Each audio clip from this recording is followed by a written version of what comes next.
Bonjour à tous, cette semaine j'ai le plaisir de vous partager ma nouvelle rencontre qui vient du Canada, de Montréal précisément, Marie-Élise, Marie-Élise Huneau, une femme brillante, profondément inspirante et vous allez vous en rendre compte tout au long de l'entretien, tout au long de l'échange, pardon, je l'écoute pas mal et elle m'a énormément apprise. Et, euh, et pour cet épisode qu'on avait décidé au départ de tourner à distance, on a eu un petit problème technique, raison pour laquelle on vous le partage en audio, mais ça vaut le coup vraiment d'écouter son partage et l'échange car c'est un très très bel échange. Voilà, et vous aurez le plaisir de découvrir un second épisode à distance toujours, mais avec nos deux visages. Donc à bientôt et n'hésitez pas à partager, commenter, liker si cette vidéo vous parle et vous touche. Merci à tous et bon visionnage. Marie-Élise, bonsoir. Bonsoir, Précia. Écoute, encore merci, je te le dis encore là, une fois que ça tourne, merci beaucoup d'avoir répondu à ma bouteille à la mer. C'est un grand plaisir d'être ici ce soir. Ouais, moi aussi, vraiment, tu peux pas savoir parce que je me dis en fait, tu sais, les rencontres, elles font toute la vie, mais tu vois, si c'était physiquement, peut-être qu'on se serait jamais rencontrés dans une vie. Tu vois ce que je veux dire? Exactement. Ouais. Ouais. Puis en plus, je suis contente d'avoir attrapé ta bouteille parce que c'est peut-être pas quelque chose que je fais tout le temps, mais ça fait partie de la nouvelle identité que je veux incarner. Donc, la femme qui prend l'opportunité. Donc, je suis très fière de moi d'avoir dit, hey, ça pourrait être une belle option. Puis d'avoir cette rencontre-là. Donc, vraiment, merci à toi. Regarde, j'en ai une larme aux yeux parce que je suis émue, mais moi je suis sensible. Ah, moi aussi. Ah Moi bah aussi. écoute, on est deux. Écoute, justement, tu as dit une très belle parole, la femme que tu es aujourd'hui, et je voudrais que tu te présentes pour ma communauté, pour la tienne, parce que du coup, c'est conjoint toutes les deux, j'aimerais que ça puisse aussi Ouais. servir à ta communauté. Te présente qui tu es, et puis après on reviendra dans ton parcours. Bien sûr. Donc, moi, c'est Marie-Élise Huneau. J'ai 42 ans. Je suis maman de deux garçons. J'habite au Québec. Puis, je suis coach. En fait, coach qui n'aime pas particulièrement le mot coach. Il est galvaudé. Des fois, on peut penser que ça veut rien dire ou n'importe qui peut s'improviser coach. Donc, c'est un mot que j'ai un petit blocage des fois Mhm. à dire, mais n'empêche que faut appeler un chat, comme on dit ici au Québec. Mhm. Donc, je suis coach en transformation. Donc, en fait, ce que je me suis permise de faire Mhm. dans ce titre-là, coach, je me suis permise d'être authentique à 100% et de pas nécessairement suivre une boîte. Mhm. Donc, j'utilise beaucoup ma spiritualité, ma connexion, mais autant mon côté rationnel et tout ça. Donc, j'aime marier les deux côtés. Mhm. Donc, je pense que c'est ce qui fait que maintenant, je suis à l'aise de le dire un petit peu plus, le terme coach, parce que je me suis plus trouvée, donc, qui je suis dans ce mot-là. Ouais. Mhm. Et justement, tu parles de qui tu es parce que justement, je voudrais qu'on revienne un peu peut-être à la Marie-Élise, pas forcément enfant, mais que tu nous racontes un peu, parce que je sens dans ton phrasé qu'il y a une certaine évolution et moi, c'est ce qui m'intéresse. Comment tu t'es construit? Est-ce que tu as toujours été cette coach? Est-ce que tu as toujours accepté justement cette spiritualité-là? En fait, cette spiritualité-là, on dirait que je suis née avec. Mhm. Donc, j'ai pas eu à... On dirait que ça faisait partie de moi. Et Mhm. heureusement, je suis venue au monde dans une famille où c'était bien reçu parce que j'ai entendu des entrevues avec des personnes qui étaient des enfants très, très ouverts. Puis c'était un petit peu plus compliqué. Donc, dans mon cas, j'étais hyper ouverte. J'étais une enfant... j'étais...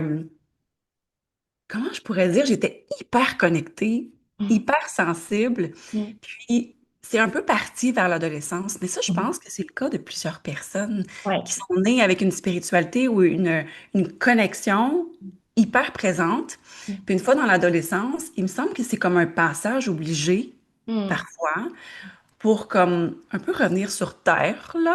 Puis, juste faire du concret. Mhm. Donc, je pense que c'était bien, même si j'étais un peu fâchée à un moment donné parce que j'ai dû retravailler Mhm. tout ce qui m'était acquis dans mon enfance. Mhm. J'ai dû un peu retravailler et accepter pleinement Mhm. ces capacités spirituelles-là. Donc, oui, ça m'a amené des petites frustrations parce que, il me semble que c'est tellement facile quand j'étais enfant, mais ça m'a emmené dans un trajet. Donc, en fait, c'est encore mieux, je pense. J'apprécie encore plus cette capacité-là. Mhm. Puis, est-ce que j'ai toujours été le coach? En fait, quand j'étais encore salariée, Mhm. j'avais tout le temps le rôle un peu de la psychologue. On me disait, j'étais la psy du bureau, tout le temps. Je crois que j'avais cette curiosité Mhm. de l'autre, cette, cette envie aussi de connecter. J'aime la connexion, Mhm. j'aime les humains. Mhm. Puis je pense que je suis devenue coach par défaut. C'était pas quelque chose qui existait non plus Ouais, on est il y a bien. longtemps. Ouais. Donc je pense que j'ai été emmenée vers ce trajet-là, mais ouais, par défaut. Ouais. Et justement, aujourd'hui, si on va rentrer un peu dans le cœur de ton activité, qu'est-ce que tu fais concrètement? Quelle est ta cible? Comment tu travailles? Ouais. Ben, en fait, en entrée de jeu, Mhm. la porte d'entrée, du moins dans le monde du coaching, c'était en santé holistique. Donc, je suis allée faire une certification aux États-Unis ben, à distance, parce que je suis Mhm. quand même restée ici. Mhm. C'était en santé holistique.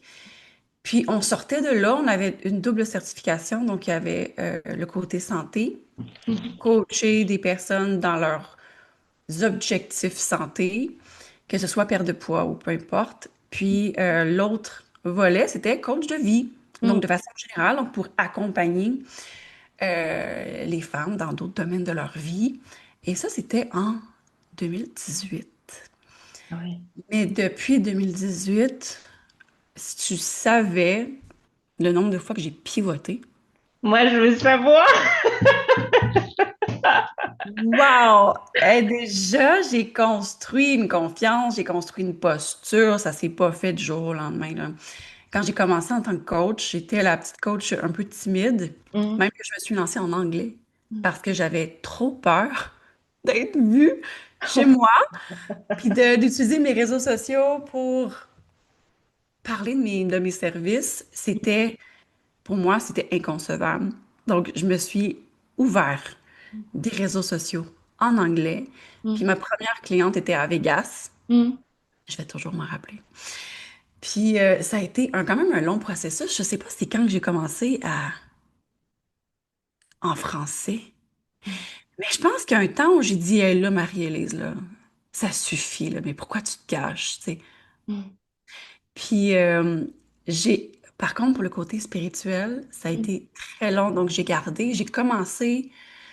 Wow, c'est plusieurs années là, que c'était le coaching très rationnel, avec la Mhm. tête, avec des objectifs. Mais encore, c'est dans des conversations profondes pour aller voir, tu sais, c'est qui la personne qui est devant moi, puis c'est quoi ses besoins. Mhm.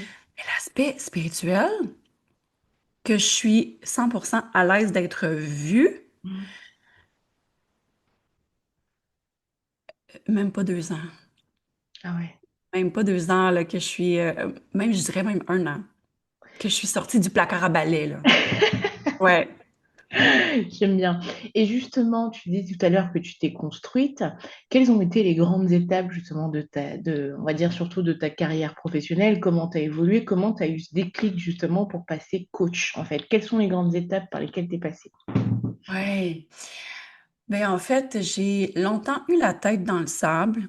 Mhm. Puis je pense que j'ai longtemps aussi évité d'écouter mon intuition, puis d'écouter mon feu intérieur, puis mon désir. Parce que ça prend du courage quand même pour Ah écouter notre bah, ah intuition. bah ça oui. Ouais. Parce que c'est jamais le sentier battu, c'est toujours... Mhm. c'est jamais simple, en fait. Donc, après, je sais que le niveau scolaire est vraiment différent ici qu'en France. Mhm. Mais comme à 17 ans, on peut commencer le collège. Mhm. Donc, moi, je suis allée en journalisme. Puis, mais je dis pourquoi? Je sais pas. Parce que oui, je suis curieuse, j'aime Mm. rechercher, j'aime aller à fond, donc ça me parlait quand même, mais j'ai pas tant. On dirait que j'ai longtemps évité d'écouter cette voix.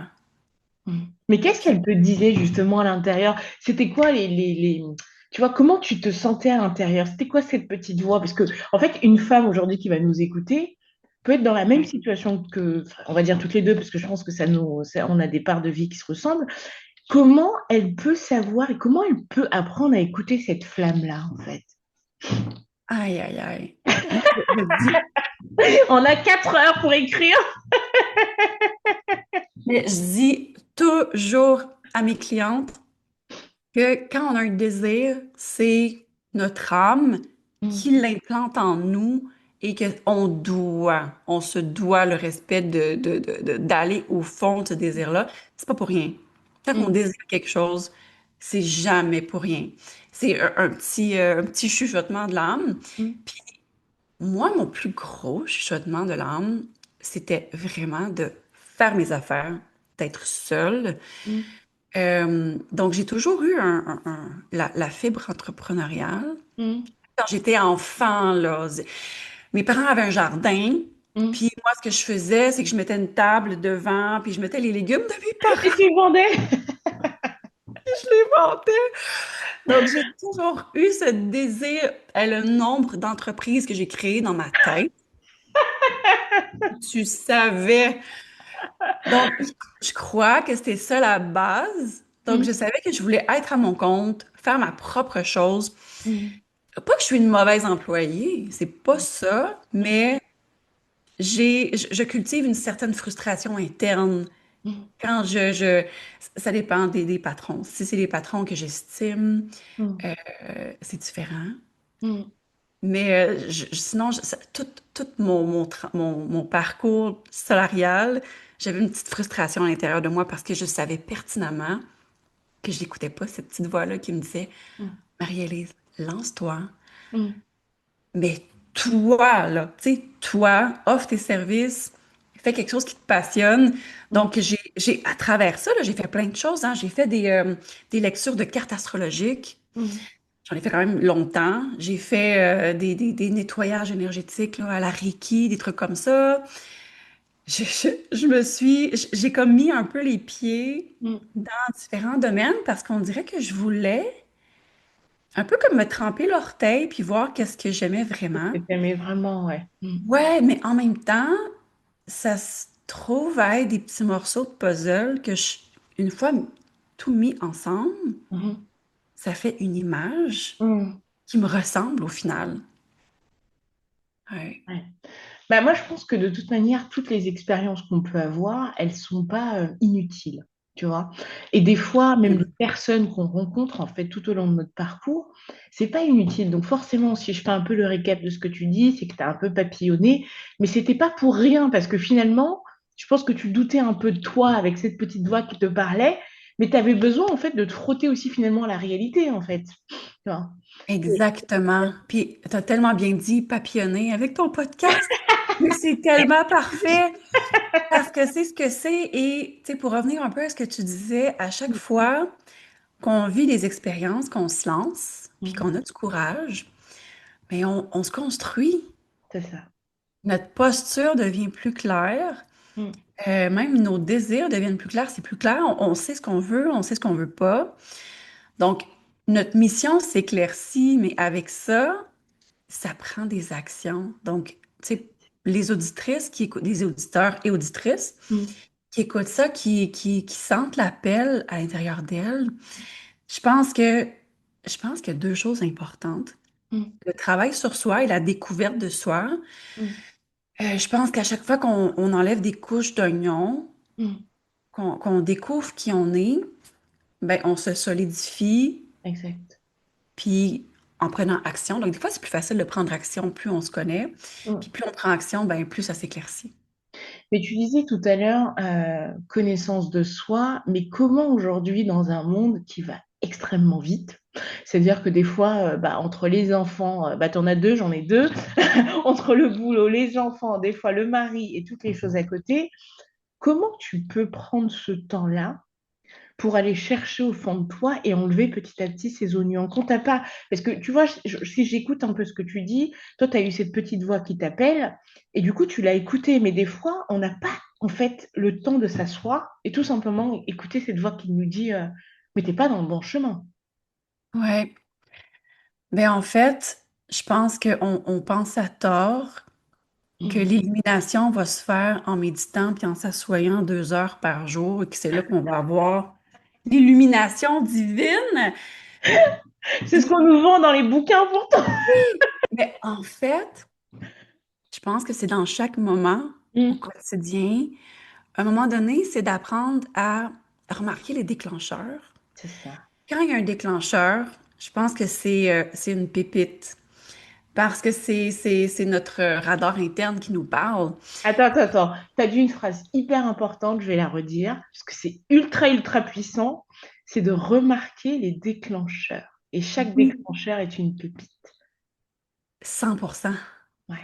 Parce que c'est là que c'est dans les interactions humaines, Mm. c'est dans le quotidien, c'est dans chaque, chaque mouvement du quotidien Mm.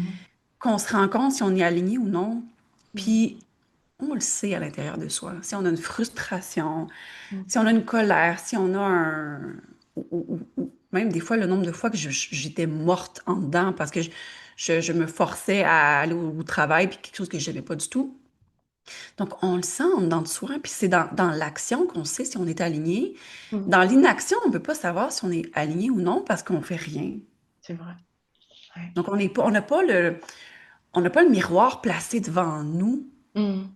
Donc, le miroir, on l'a devant avec nos interactions, avec les gestes qu'on pose au quotidien. Mm. Donc, vraiment, on reconnaît les déclencheurs. Puis Dieu sait qu'on est déclenché souvent dans une journée. Oh que oui. Mm. Ouais. Puis, je pense que aussi, tu sais, pour revenir un peu à ce que tu disais avant, comment on fait pour savoir? Puis évoluer quand on n'a pas le temps de s'asseoir 2 heures par jour, puis respirer, puis juste être à l'écoute. Euh, je pense que dans les petits moments, quand on est déclenché comme ça, comme par exemple, Mm. nos enfants nous déclenchent. Donc, on est fâché, on a une petite colère interne, mais je pense que à toutes les fois, on va comme vouloir être mal à l'aise avec une émotion qui Mm. est tellement dite négative Mm. dans la société, comme Mm. par exemple la colère. On a toujours appris que c'était mauvais de ressentir de la colère, tu sais. Mais quand on fait juste faire, ah, intéressant, ah, je suis en colère. Ou ça peut être au bureau, Mm. ah, je sens que j'ai une contraction dans mon ventre. Mm. Intéressant. Mm. Donc, juste de venir observer sans juger. C'est ça. Je pense que là, on commence à avoir le réflexe d'observer nos déclencheurs. OK, qu'est-ce que ça veut dire, ça? Est-ce que je peux respirer dedans?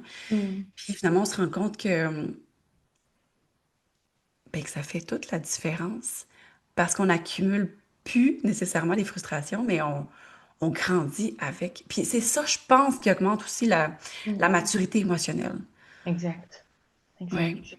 Et pour revenir à ce que tu disais, je partage totalement ton avis. D'ailleurs, merci parce que c'est vrai que moi, j'ai été un peu plus jeune. J'en parlais juste dans l'épisode avant sur la colère.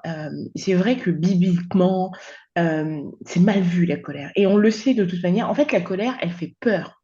Parce qu'elle est capable, quand tu es en colère, tu es capable de tuer, en vrai. Mais si on voit au niveau, si on prend de la hauteur, moi, je pense que c'est une énergie qui est puissante et moi, je sais que le nombre de fois où j'étais en colère, surtout quand j'étais plus jeune, je pense que toutes les décisions que j'ai prises, enfin, je ne sais pas si c'est malheureusement ou heureusement avec la colère, je les ai jamais regrettées. Pourquoi? Parce que elles m'ont limite sauvé la vie, tu vois. Parce que je me dis, en fait, si j'avais pas été en colère à ce moment-là, j'aurais jamais dit, bah stop, ça suffit cette situation-là.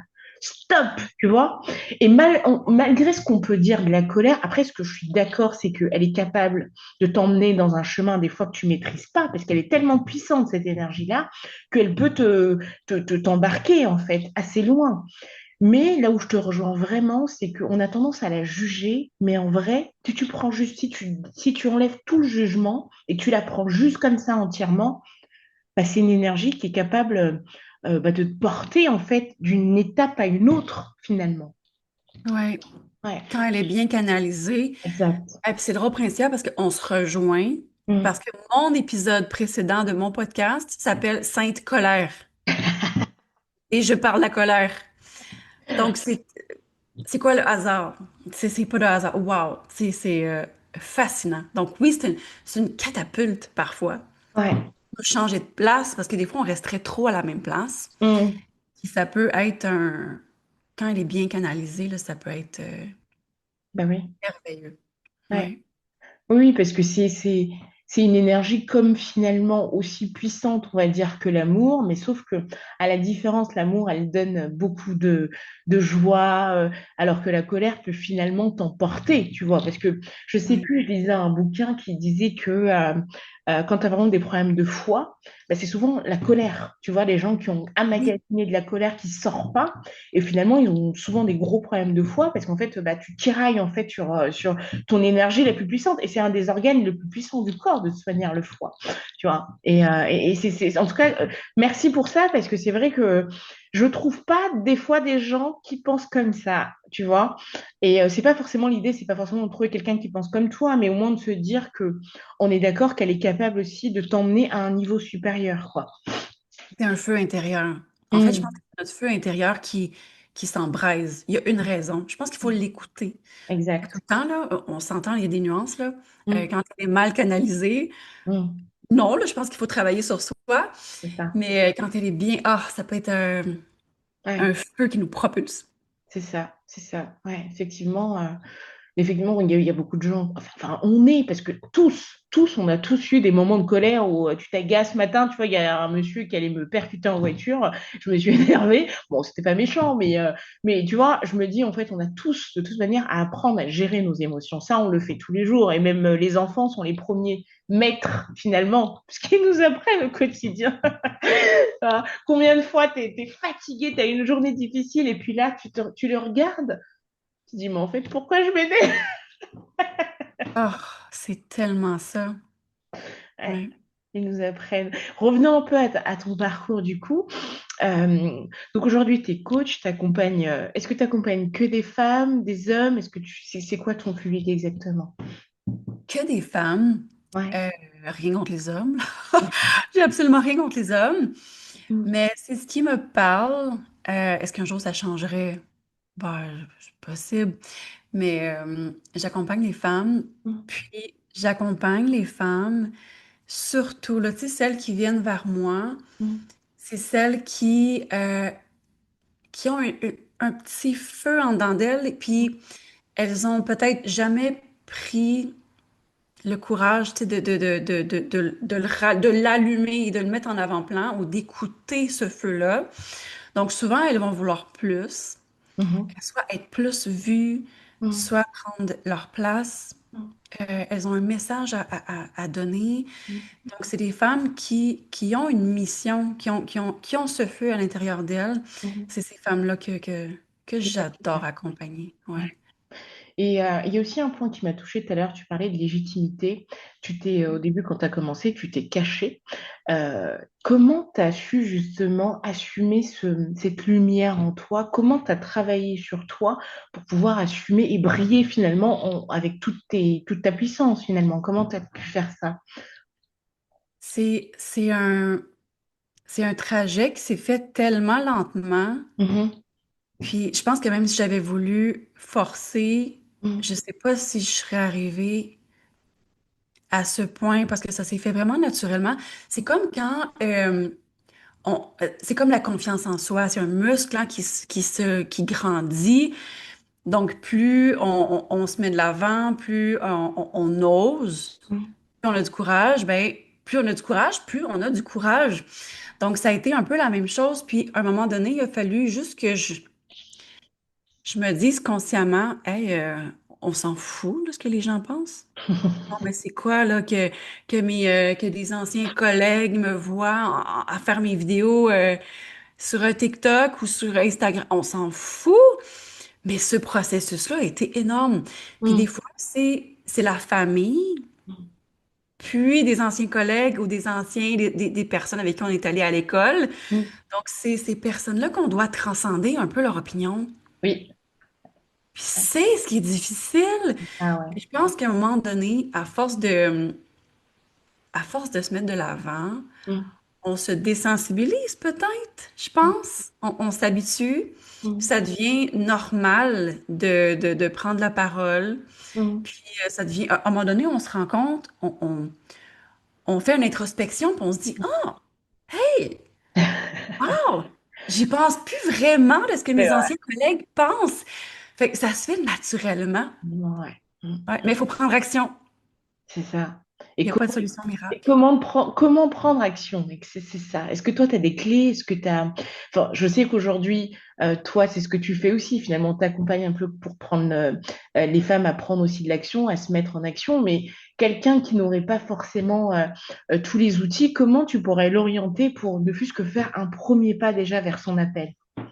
Ben, moi, ce que j'ai fait qui m'a vraiment aidé pour me mettre de l'avant en français et Mhm. pas faire comme en 2018-2019 en anglais, là, je me suis créé un compte TikTok et je l'ai dit à personne. Je l'ai Ah! dit à personne. J'ai commencé à faire des vidéos, puis j'avais pas ce narratif-là ou cette peur d'être vue par des gens que je connaissais. Mhm. Ça a été juste naturel. On dirait que ça a été ma solution pour moi. Donc peut-être que pour quelqu'un qui écoute, Mhm. sa façon de tremper son orteil dans les réseaux sociaux et dans le monde, d'être vu, Mhm. ça pourrait être sur Substack, de faire un blog, Mhm. de dire à personne. Ça pourrait être aussi d'enregistrer des vidéos, mais de pas les poster. De Mhm. juste faire des vidéos ou d'enregistrer des épisodes de podcast qui, peut-être sans même l'intention de les poster, juste pour devenir meilleur, s'écouter. Qu'est-ce Mhm. qu'on sent quand on s'écoute? Est-ce qu'on sent le malaise? Est-ce que on sent encore la contraction dans notre ventre? Est-ce qu'on peut se désensibiliser? Puis Mhm. à force de le faire, Mhm. ben, on va sentir le moment. Parce que c'est sûr qu'à un moment donné, il faut prendre action puis sortir de sa zone de Le confort. contenu, ouais. Mais il y a plein de façons de faire qui feraient en sorte que ce soit pas choquant Mhm. pour notre système nerveux et qu'on fasse Mhm. un choc vagal, là, juste à l'idée d'être vu par nos cousines, puis nos tantes et oncles. Donc, c'est de trouver en fait la petite recette qui fonctionnerait pour nous, je pense. Mhm. Et, euh, et qu'est-ce que j'allais dire? Tu disais tout à l'heure aussi, enfin en tout cas je le sens dans ce que tu dis, qu'à chaque fois tu es quand même à l'écoute de ton corps. Est-ce que c'est quelque chose que tu as appris depuis jeune ou que c'est quelque chose qui est venu avec l'âge? Parce que je trouve que c'est quand même intéressant de savoir aussi écouter son corps comme ça, ouais. Ça peut aussi nous guider, j'ai l'impression. J'aime tellement que tu abordes ce sujet-là parce que dans un monde où c'est être cérébral qui est mis Mhm. de l'avant, on dirait qu'on perd la connexion avec le corps. Et ça, c'est une grosse partie de mon travail avec les femmes. Mais D'accord. ça a commencé en étant hyper empathe. Puis Mhm. je me rendais compte, en fait, ça m'a pris beaucoup de temps à comprendre que ce que je ressentais des fois dans mon corps, ça m'appartenait pas. Donc, si je pouvais être entourée de personnes puis de ressentir une anxiété, mais Mhm. l'anxiété qui arrive, tu sais, comme Mhm. ça, puis me faire pourquoi je suis anxieuse? Mais me rendre compte que c'est pas mon anxiété, c'est l'anxiété de la personne qui était avec Attends, moi. attends, attends, pause, parce que tu dis des choses trop intéressantes. Attends, ça veut dire que, par exemple, parce que, en plus, dans une des vidéos, j'en parlais, ça veut dire que quand tu rentres dans une pièce, finalement, tu peux capter les émotions des autres, c'est ça. Ouais. Et comment tu arrives à faire la différence? C'est ça le secret. Comment tu peux dissocier que ça, c'est pas à moi et ça, c'est à quelqu'un d'autre? Sérieusement, là, tu vois, j'ai presque 42 ans, là, Mm. dans quelques semaines. Puis, je sais pas si à 40 ans, j'étais encore pleinement consciente. Ça a été comme une reprogrammation où ça m'a pris une conscience de moi Mhm.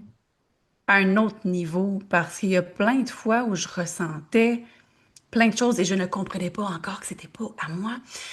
Donc, maintenant, wow, comment l'expliquer? C'est comme si, à force de connecter avec son corps, à force de savoir c'est quoi notre état Mhm. corporelle Mhm. à chaque instant. Donc ça va vouloir dire, malheureusement, mesdames, messieurs, de parfois quitter cet Mhm. endroit-là, là. Ouais. Quitter la tête et Mhm. d'être à l'écoute de nos ressentis. Mhm. Puis, à force de le faire, c'est comme un muscle Mhm. qui, qui grandit.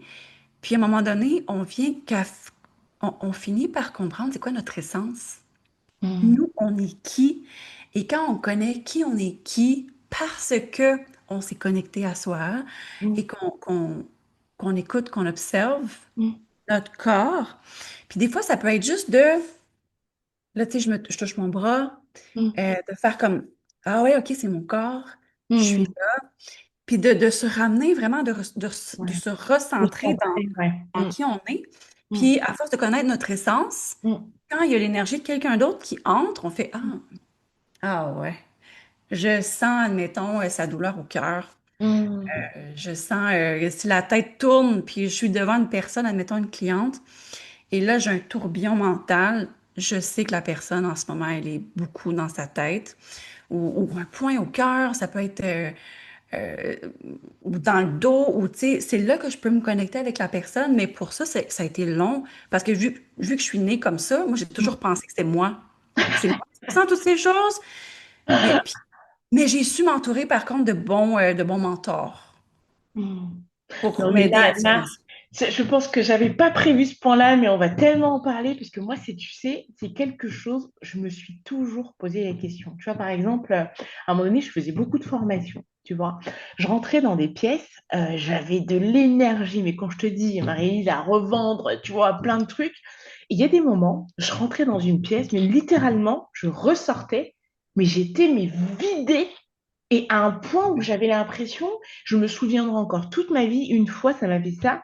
Je donnais une formation, j'étais pas chez moi, tu vois, je baladais un peu dans la France et tout. Et ce soir-là, je rentre. J'avais l'impression, un vendredi soir, que j'avais fait tout le marathon de toute la France entière. J'étais mais vidée.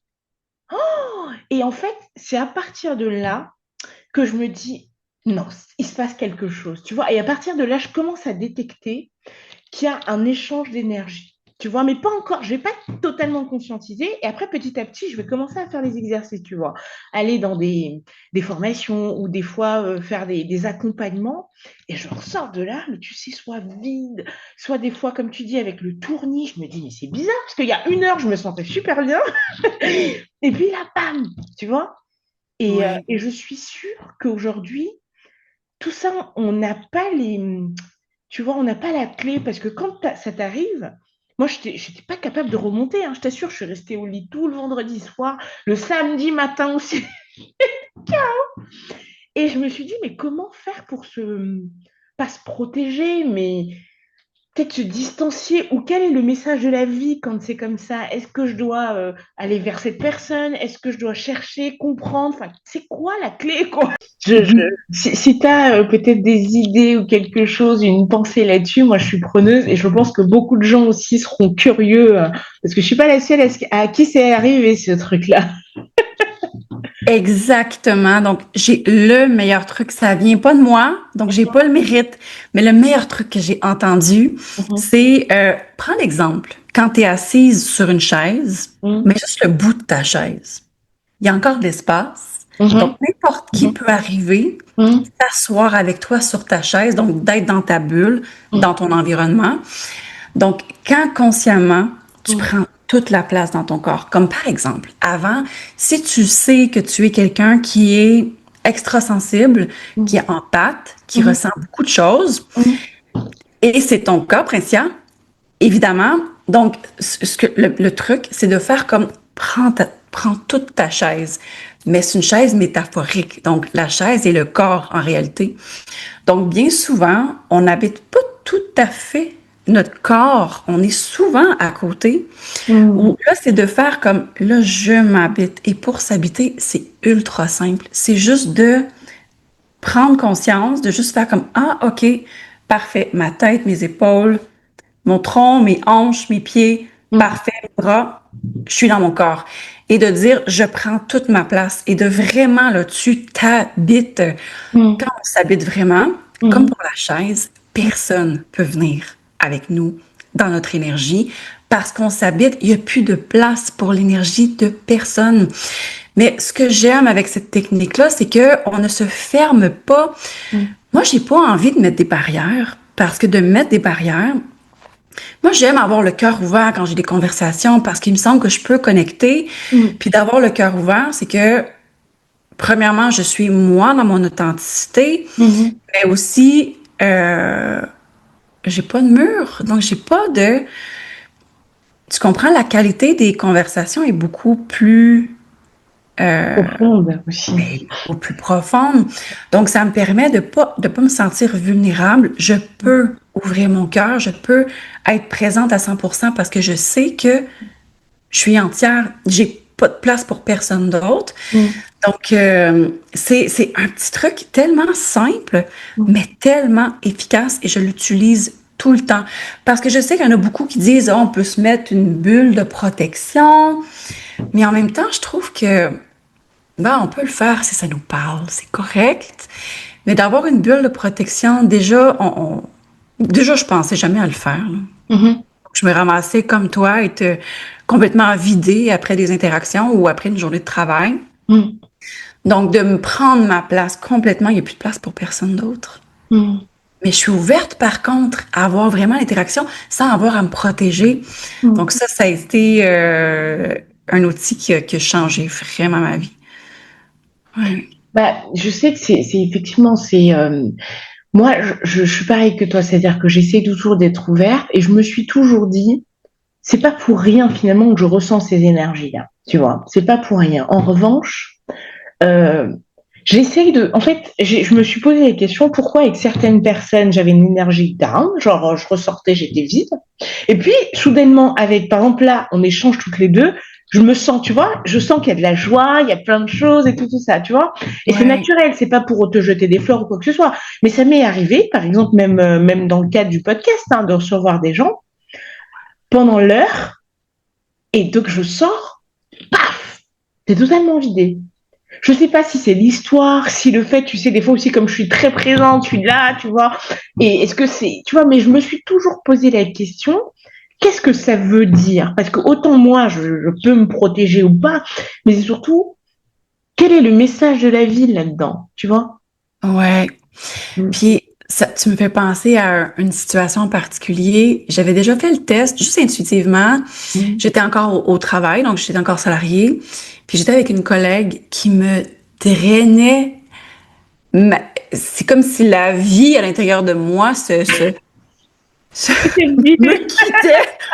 quittait à chaque interaction. Puis à un moment donné, j'ai fait le test. Je me suis dit, OK, non, il faut que ça cesse, là, cette conversation-là. Et dans ma tête, j'ai placé un miroir entre elle et moi, mais face le côté réflecteur, vers elle. Je te jure, Princia, ça a pris environ 4 secondes et la personne a viré de côté. En fait, et est partie.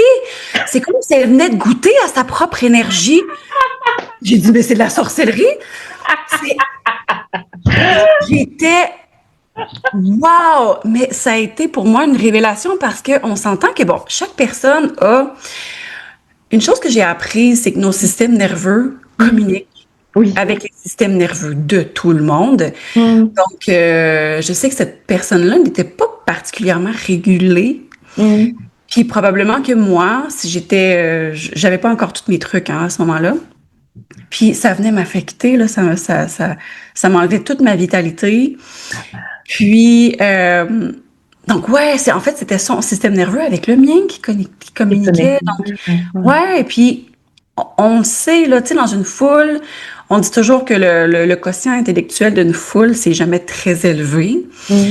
Mais en fait, la foule se régule au système nerveux qui est le moins régulé. Donc, le premier qui panique va faire paniquer tout le monde.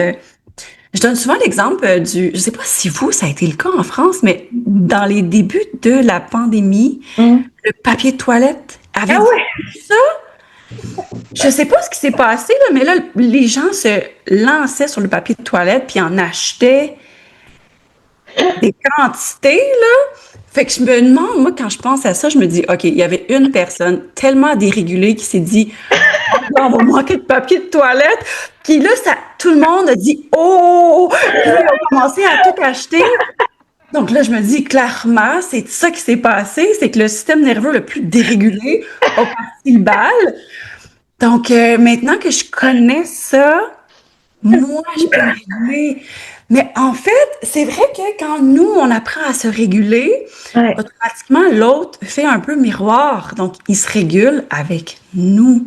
Donc, en se connaissant nous, tu sais, ça revient un peu au début de la conversation, tu sais, plus on apprend à se connaître, plus on se régule, plus on est OK avec notre panoplie d'émotions, puis on dit à notre système nerveux que c'est sécuritaire des fois de ressentir de la colère, tu sais. On se régule automatiquement. Donc, c'est ces petits gestes-là qui font en sorte que, bon, ben, tout le monde dans notre entourage vont se réguler. Donc, je pense que c'est ça aussi la clé dans les interactions humaines. Et puis des fois, ça fait aussi l'effet inverse, parce que par exemple, et ça notamment dans le professionnel, quand tu commences un peu à assumer cette petite voix-là, des fois, je trouve que tu peux en fait pas te marginaliser, mais comme il y a beaucoup de gens qui osent pas suivre justement cette voie-là, en fait, ça peut créer aussi une espèce de jalousie autour de toi, ou aussi une espèce de jalousie, mais pas forcément mauvaise, mais dans le sens où ah punaise, elle a de la chance parce qu'elle fait ça, mais en fait, ils savent pas, comme tu l'as dit tout à l'heure, que c'est tout un cheminement finalement d'être arrivé à là. Et toi, tu as pris courage, tu as été là jusqu'au bout, tu as écouté ta voix. Et c'est vrai que des fois, ça peut être difficile quand même de rester, d'avoir le même cercle d'entourage quand toi, tu commences à prendre conscience de tes talents, tu commences à assumer, tu commences à être en phase avec cette spiritualité-là aussi, tu vois. Ouais, hey, t'as tellement dit quelque chose d'important parce que on parlait de déclencheur tantôt.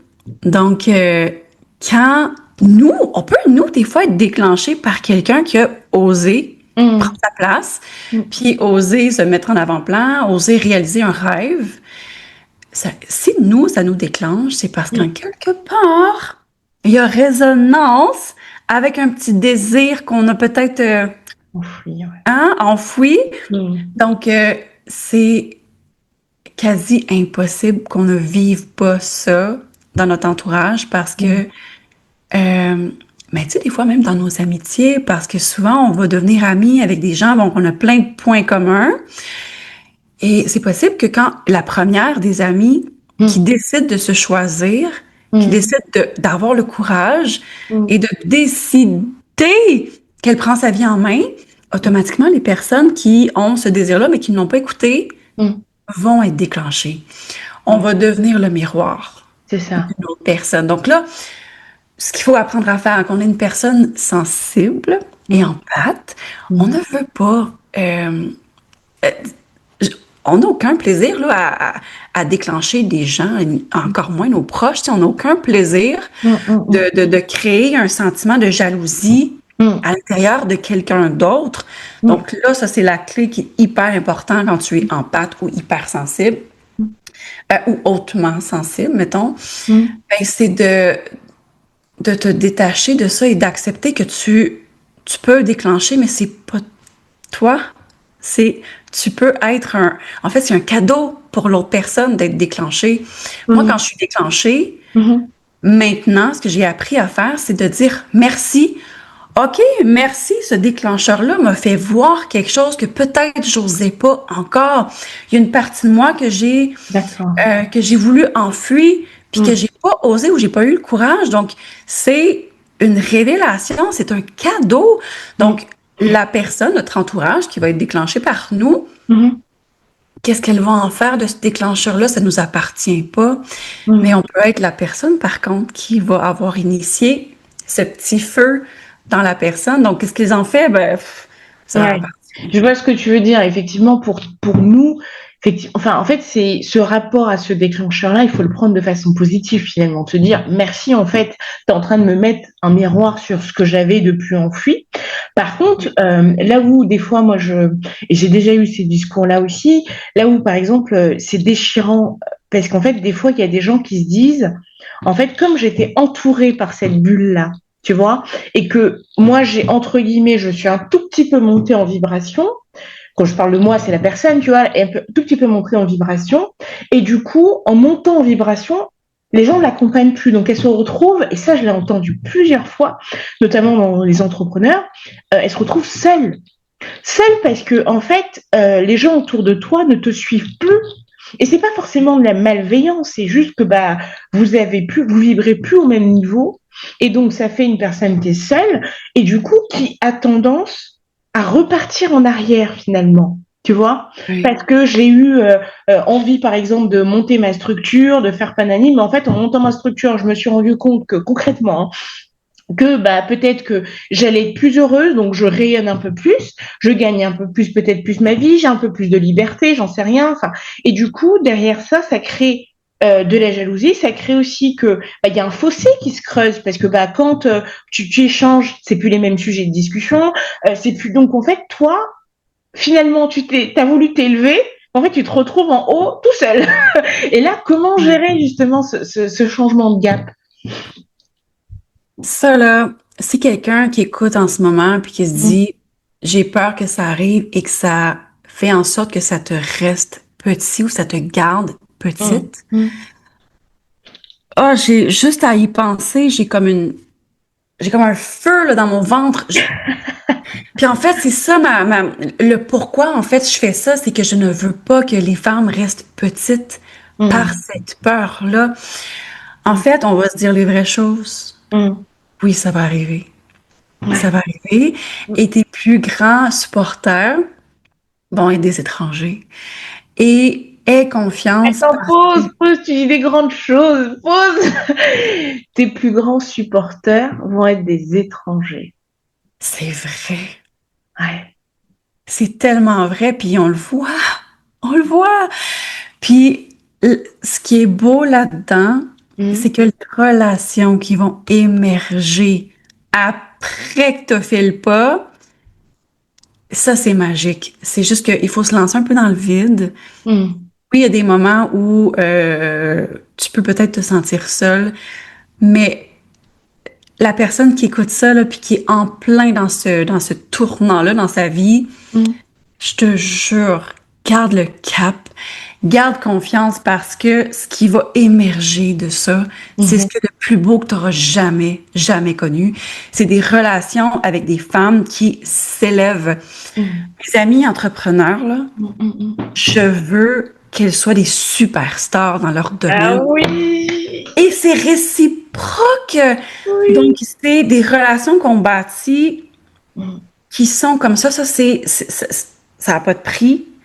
Puis malheureusement, ben, il faut sortir un peu des fois de nos anciennes relations. Puis c'est correct qu'il y ait des relations qui ne fonctionnent plus. En amitié ou en amour, ça arrive.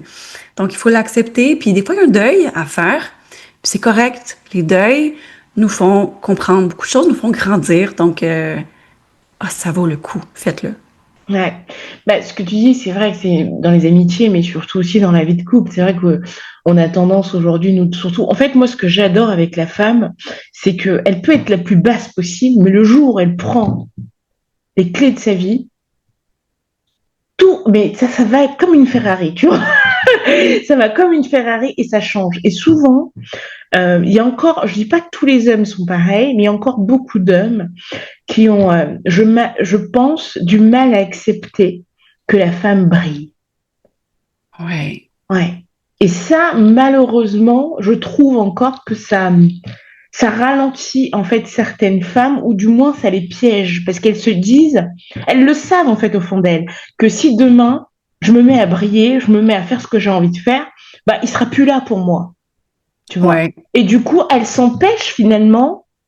Et quand je dis elles, je pense que toutes les femmes se sont retrouvées pas forcément dans toute ta carrière, mais dans des petites choses. Des fois, tu as envie de faire un truc, écrire un livre ou faire quelque chose, mais tu te dis, mais attends, mais si demain je suis connue, est-ce que ce monsieur va rester avec moi? Tu vois? Ouais. Et quand la femme prend son envol dans le couple, Mm. automatiquement, l'homme se remet beaucoup en question. Ouais. Et si si il est menacé, il se sent menacé, pas qu'on le menace, évidemment, là, mais si lui se sent menacé, là, la décision qu'il va prendre, avec son propre déclencheur à lui, parce que c'est un déclencheur, la décision qu'il va prendre va avoir un tournant pour la relation, c'est définitif. C'est un risque à prendre. C'est un risque à prendre en tant que Ah non, femme. mais je suis d'accord avec toi. Je suis d'accord avec toi parce que pour moi, on n'a qu'une vie. On n'a qu'une vie et en plus de ça, nous les femmes, et ça je tiens vraiment en tout cas pour les mamans et pour celles qui seront mamans ou pas, et je trouve que quand tu passes en plus par la maternité, c'est comme si pour moi en tout cas, c'est comme si tu devenais, en fait tu fais une nouvelle vie. Tu vois, moi j'ai vraiment un avant et après, et je dis pas forcément en positif ou négatif, hein, mais j'ai vraiment, surtout à la naissance de mon fils, je t'assure, j'ai vraiment senti la puissance renaître en moi parce que je me suis dit, mais tu sais, là, je viens de donner la vie. En plus, ça s'était mal passé. Je me suis dit, tu sais, demain, j'aurai peut-être pas une deuxième vie, en fait. Tu Ouais. vois. En fait, si tu veux, c'est un peu fort ce que je veux dire, mais j'ai pris le parallèle en me disant qu'en fait, je viens de donner la vie. Et qu'est-ce que. En fait, ça va me faire pleurer là. Et qu'est-ce que j'attends, moi, pour prendre ma vie en main, finalement? Tu vois, c'est un gros paradoxe parce que, quelque part, tu donnes la vie à quelqu'un, c'est-à-dire que tu donnes l'élan à quelqu'un de dire, OK, maintenant, c'est à ton tour de rentrer dans ce monde et de briller. Mais toi, à côté de ça, tu prends pas ta vie en main. Pourtant, tu viens de donner la vie à quelqu'un. Tu vois un peu ce que je veux dire? Et c'est tellement fort. Moi, j'ai vraiment pris conscience quand j'ai eu mon fils, malgré que j'ai déjà fait pas mal de petites choses, mais je me suis encore dit, mais non, non, non, non, c'est maintenant qu'il faut prendre ta vie, tu vois. Ouais. Et en plus, pour ajouter à ce que tu dis, je pense que dans le code génétique de la femme, on recule en arrière, là, même nos ancêtres, les femmes restaient, bon, à la maison, elles étaient effacées. Euh, on devait pas prendre beaucoup de place. Donc, on dirait qu'on garde un peu ces codes-là de nos ancêtres qui avaient pas de voix, avaient pas de droit. Puis nous, on dirait qu'on a des décennies, des siècles même à défaire sur nous, qui est encodé en nous. Donc, de se choisir et de faire comme... Parce que des fois, les femmes, on peut s'effacer en amour. Et ça, c'est un pattern qu'on peut avoir, les femmes. Je l'ai fait, là. Je l'ai fait à maintes reprises, m'effacer et penser que son travail à lui est beaucoup plus important. Donc, OK, oui, moi, je vais m'effacer. C'est lui. Donc, moi, bon, mais mes désirs, bon, on devient un peu martyr en bout de compte. Quand on y pense, moi, ça me crée ça allume mon feu, là. Juste d'y penser, ça allume mon feu. Mais on a des décennies, des siècles à recoder. Donc, on a ça creux, les femmes, en nous, là. Donc, quand ils disent, moi, j'ai déjà entendu, parenthèse, j'ai déjà entendu un homme, un coach masculin, dire que le sabotage, c'était parce que ce qu'on a à offrir, c'est pourri. C'est parce que c'est de la merde, ce qu'on a à offrir. Et moi, j'écoutais ça, puis je disais, non, mais attends, là, c'est un homme très privilégié dans la trentaine. Puis moi, j'écoute ça et je me dis, non, non, mais parce que tu comprends pas, des fois, le fait d'être femme, c'est encodé en nous. On n'a pas tout le temps eu la place de briller, puis d'avoir une voix et de faire carrière par nous-mêmes. Donc, on est ailleurs, là, les femmes, là, par rapport à ça. C'est ça. Ouais. Et le peu de femmes qui ont pris justement, quand tu regardes dans les différentes histoires, hein, même que ce soit en Afrique ou peu importe, les peu de femmes qui ont pris le lead, le pouvoir, souvent elles ont été marginalisées, elles ont été mises de côté, elles ont été regardées différemment. Pour autant, aujourd'hui elles sont célébrées, mais à l'époque ça l'était pas. C'était un courage de fou. C'était limite elle est folle celle-là. Ouais, ça venait avec des conséquences. Ah bah oui. Aussi. Mais souvent, et puis une conséquence de la vie, là, tu sais, de prendre parole. Donc, ça a été des pionnières qui, heureusement pour nous, dans les années 2025, ou dans notre ère, on l'a un peu plus facile, mais reste que ça fait partie d'un passé féminin, là, tu sais. Peu importe de où on vient, il y a quand même une collectivité énergétique féminine quand même que je trouve qui qu'il y a beaucoup de Oui, place. on se retrouve dans toutes les femmes du monde, ça c'est sûr. C'est Ouais. sûr qu'il y a ce espèce de pattern qui nous suit et que finalement on est un peu obligé petit à petit de déconstruire pour nos filles et pour les filles encore de nos filles et ainsi de suite. Parce que c'est encore, tu sais, c'est un peu comme la bobine de laine, tu vois. C'est encore très très très très très noué et je suis pas sûre que ce soit encore, même ma fille, même l'après, que ce soit encore libéré, tu vois. Mais petit à petit, moi j'y crois. Ouais. Petit à petit, parce que ça fait pas tellement longtemps, là, moi, mes grands-mères, là, le prêtre arrivait à la maison, il cognait à la porte, puis OK, là, ton dernier enfant, c'était quand? Aller pour peupler le Québec? La religion avait une grosse place, les femmes avaient pas de place. Donc, c'était, non, non, tu fais des enfants et c'est ça ton rôle. T'en fais 9, 10, 11, 12, jusqu'à ce Mm. que mort s'en suive. Donc, c'était ça, mais je parle de grand-mère, c'est pas loin Ah derrière nous. bah non, C'est pas c'est pas loin. 300 ans, là. Ouais, Donc, ouais, on part de loin, c'est ça. ouais. Mais justement, c'est pour ça que c'est noble en tout cas d'accompagner les femmes. En tout cas, bravo à toi pour ça, parce que c'est très noble. Il y a encore beaucoup de travail à faire là-dedans et je me dis, en fait, justement, c'est ma prochaine question. Est-ce que tu penses aujourd'hui que il est nécessaire d'avoir un coach où on peut petit à petit faire ce travail nous-mêmes? Ça va paraître contre-intuitif, ce que je vais dire, Ouais. mais non, on n'a pas besoin d'un coach. Est-ce que ça peut nous faire avancer plus vite? Mm, Absolument. mm, Est-ce que la personne qui se trouve devant nous, qu'on a décidé d'engager pour mm, travailler avec nous, est-ce qu'elle peut voir des aspects de nous que nous, on veut pas voir ou on ne voit pas? Absolument. mm, Mais moi, je déteste le marketing de pression, mm, de culpabilité, mm, d'appuyer sur les points de pression, les points de douleur, là. mm, C'est pas ma façon de travailler. C'est au contraire, j'aime mieux travailler avec le pouvoir personnel. mm, Donc, je n'ai pas ton pouvoir entre mes mains, là, tu l'as. Et si c'est en symbiose, mm, travaillons ensemble. Oui, avec choix, mm, mais de là à avoir besoin de quelqu'un, mm. non, ça c'est non. On a tout en dedans de nous. Des fois, c'est juste qu'on on l'écoute pas. Ouais. Oui, et puis ça, moi, je prends aussi l'exemple des fois d'un enfant, parce que les enfants sont très, très intelligents, mais c'est pas pour autant qu'ils n'ont pas besoin de guide. Nous, en fait, les parents, nous sommes des guides, et d'ailleurs, nos parents ont été aussi mauvais, bons guides, peu importe, mais en tout cas, ils ont été des guides dans nos vies, finalement, tu vois. Et moi, je vois toujours, les enfants, ils ont une intelligence incroyable, mais finalement, euh, il y a toujours, parce que, comme on a dit tout à l'heure, on a des patterns, s'inscrit dans nos ADN que des fois, on n'a pas confiance en nous depuis des générations.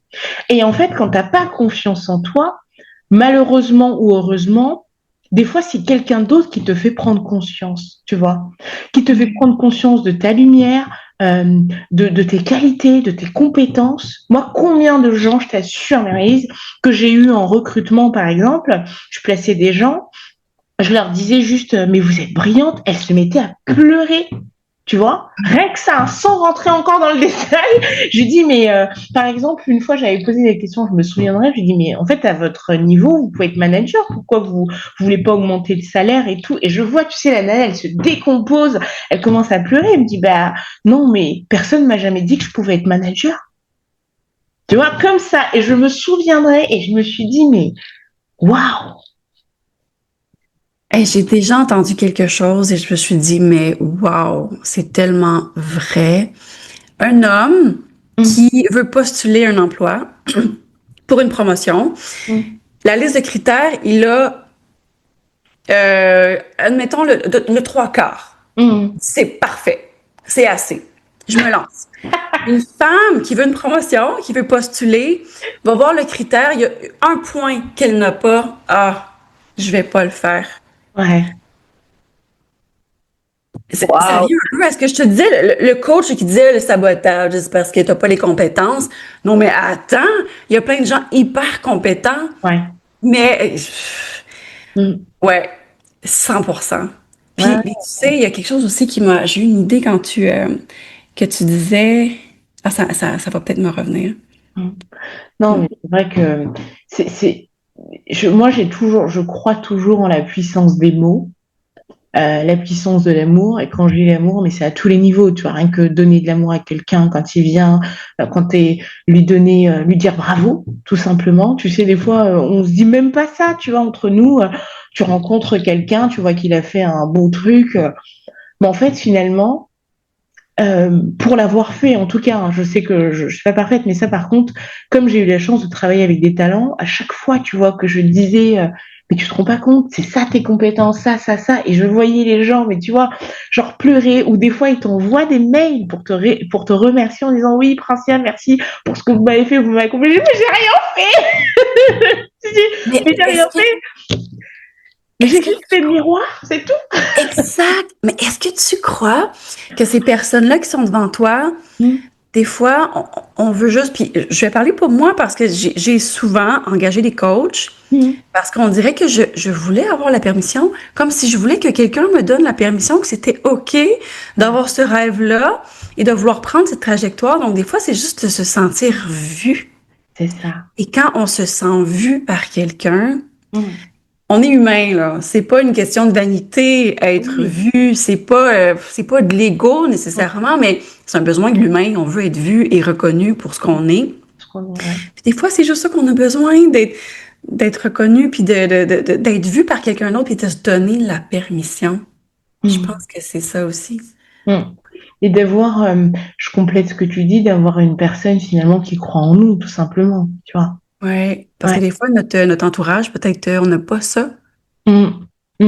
Donc, on doit Ou, le trouver ou, ailleurs. ou des fois, on n'a pas su l'exprimer, parce que tu vois, par exemple, dans certaines familles qui sont très pudiques, toi, par exemple, comme tu dis ça, ta formulation de l'amour, c'est peut-être entendre, et en fait, finalement, tu l'as jamais entendu, mais ta maman ou ta famille, en fait, te l'ont exprimé différemment, et en fait, tu as juste besoin de trouver le bon canal pour accepter, en fait, qu'on t'a dit, bah écoute, t'es talentueuse, on te l'a jamais dit ouvertement, mais pour autant, ta mère a toujours été là à tes diplômes, à tes machins, mais comme t'as pas entendu, t'es toujours en recherche et c'est totalement humain. Il y a même pas de jugement là-dedans, quoi, tu vois. Exactement. Ouais, C'est fort. Hein. On pourrait en parler pendant des heures. Hein. c'est certain. Ouais. Écoute, je vais arriver sur ma troisième partie. Quels sont bon, l'année 2025, on la termine bientôt, hein, mais bon, est-ce que tu as des projets là qui arrivent sur 2026 et fin 2025? Et est-ce que tu as des sujets qui sont en cours que tu veux bien nous partager? Ben, en fait, j'ai 2025 a été pour moi une année où je me suis solidifiée dans ma posture. Je me suis redécouvert. J'ai enlevé des couches d'oignons. J'ai vraiment beaucoup travaillé sur moi. J'ai misé beaucoup sur moi. Et 2026, on dirait que je commence déjà l'année 2026. Là, on est à peine, on arrive là. Et j'ose plus. Donc, justement, tu sais, de prendre ta bouteille à la main et de dire, hey, j'ai envie de lever la main. Moi, ça fait partie de ma nouvelle posture. Donc, 2026, ben, j'ai 2 bébés, en fait, que j'apprécie et que j'affectionne énormément. C'est, autres mes enfants, là. Je parle de bébés dans mon entreprise. Mais j'ai mon podcast et j'ai mon membership. Donc, c'est 2 bébés ça va être vraiment mon focus 2026. Mon podcast, je veux le propulser, oser plus avec dans les sujets, dans les invités, dans les opinions partagées. Donc, j'ai vraiment envie d'oser. Et dans le membership, ben ouais, en fait, c'est mes deux projets, mes 2 bébés que je vais continuer à nourrir et à faire grandir en 2026. Écoute, j'espère et je crois à tes projets. Le prochain mois, c'est moi qui viendrai dans ton podcast. C'est noté. Parfait. Voilà, à charge de revanche. Excellent, excellent. Voilà, on se programmera ça. Et on va chuter un tout petit peu. Hein. On arrive à Roissy-Charles de Gaulle, à l'aéroport de Paris. C'est bientôt la fin. Et j'ai toujours mes 2 questions signature. Et la première, c'est, tu sais, le podcast, c'est le papillon. Moi, je l'ai appelé le papillon parce que le papillon, bah, c'est toute une transformation.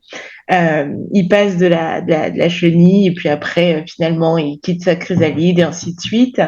Quel a été pour toi l'événement qui t'a transformé et qui t'a pas changé, mais qui t'a fait passer un step au-dessus?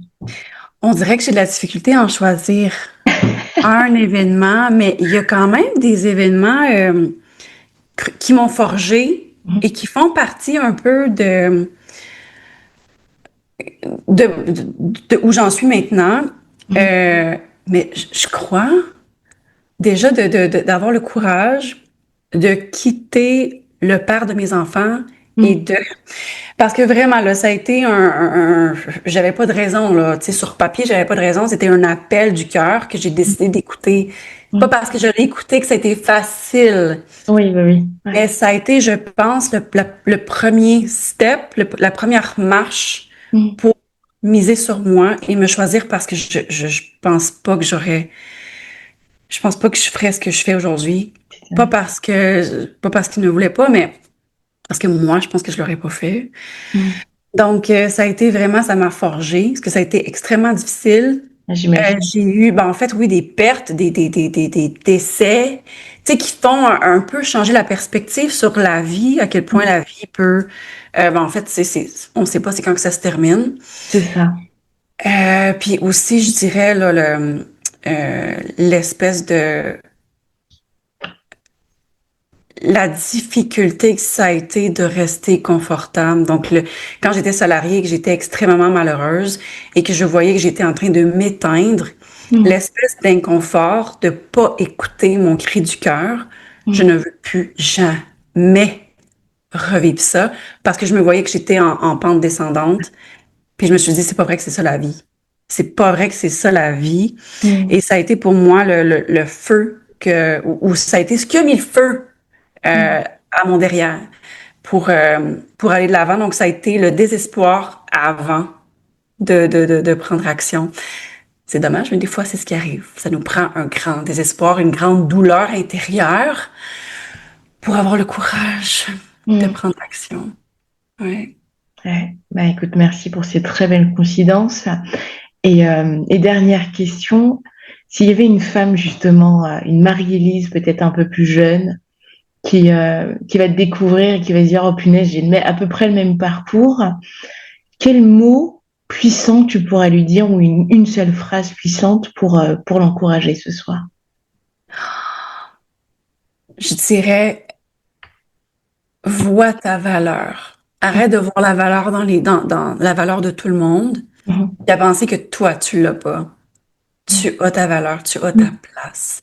Et quand on comprend qu'on est un tout, qu'on est tous égaux, là, qu'on comprend qu'il y a personne de mieux que nous, mais en revanche, faut se rappeler qu'il y a personne en bas de nous aussi, là. Donc, c'est de trouver le juste milieu on est tous égaux, on est tous ici parce qu'on a plein de choses à comprendre, là. Il n'y a pas de saint sur Terre, là. Je veux dire, on est ici parce qu'on a un travail à faire et un trajet à faire. Exact.